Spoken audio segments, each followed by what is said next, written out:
6 मे. श्रीराम जय राम जय जय राम. श्रीराम जय राम जय जय राम.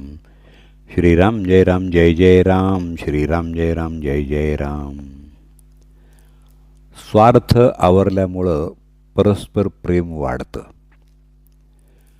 परस्परामध्ये प्रेम वाढण्यासाठी काही गोष्टी आवश्यक आहेत. एक, बारीक सारीक गोष्टींकडे दुर्लक्ष करून प्रत्येकाच्या स्वभावाला थोडी थोडी सवलत ठेवावी, म्हणजे द्वेष वाटणार नाही. दुसरी, सर्वांना प्रेमाची अशी जी एखादी जागा असेल त्याच्याकडे दृष्टी ठेवावी. तिसरी, कोणतीही सूचना सांगायची झाली तर त्या व्यक्तिविषयक न बोलता नम्रतेनं आणि गोड शब्दात सांगावी. चौथी, अत्यंत महत्त्वाची गोष्ट, जिच्यामध्ये या सर्वांचा बऱ्याच प्रमाणामध्ये अंतर्भाव होतो अशी बाब म्हणजे स्वार्थाला आळा घालणं.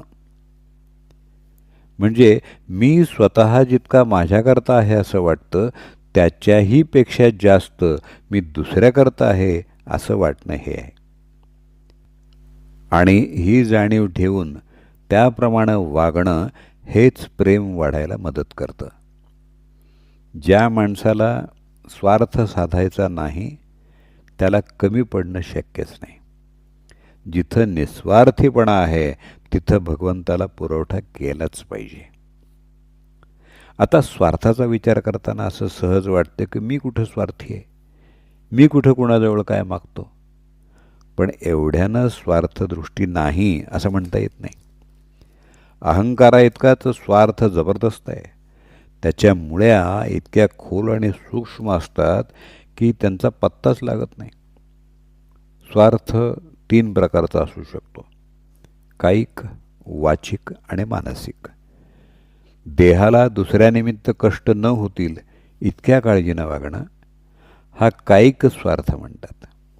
माझ्या बोलण्याला सर्वांनी मान डोलवावी, मी कुणाला काही कमी जास्त बोललो तरी ते त्यानं निमूटपणे सहन करावं, अशा तऱ्हेच्या वृत्तीला वाचिक स्वार्थ म्हणता येईल.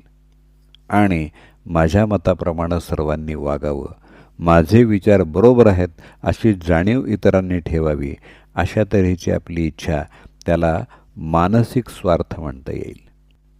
आता मी माझ्याकरता जितका असेन त्याहून जास्त मी दुसऱ्याकरता आहे असा जर विचार केला तर असं दिसून येईल की मी जेवढी मला स्वतःला सवड ठेवतो तेवढीच किंवा त्याच्याहून थोडी जास्त सवड दुसऱ्याला ठेवणं जरुरीचं आहे.